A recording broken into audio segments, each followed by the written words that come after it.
Sifumene ingxelo kumphathi wamapolisa jikelele walapha ephondweni nomphathi wamapolisa phaya eChristiani ngesiganeko esenzeke phaya eMoltino, apho amapolisa ebethe xa ebizelwa ukuzogcina ucwangco kwindawo apho bekubonakala uba kophulwa umthetho phantsi kwemiqathango emiselweyo kokuba ubetha kwentsimbi ye-12 ebusuku yonke into mayime, abantu mabalale.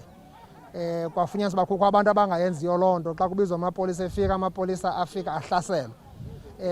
Kwabethwa imoto zamapolisa, kwayobethwa ne-police station uqobo lwayo zizaphula mthetho. Siyavuyeka uba bakhona ababanjweyo, sifuna babanjwe bonke abantu abazaphula mthetho. Asinawukwazi ngexesha lokokuba ilizwe lijongene nengxaki ye-COVID-19 kubekho abantu abafuna ukophula umthetho ngenkani, bafuna ukuba kosulelwe abantu sisifo esisibonayo into yokokuba singumbulalazo.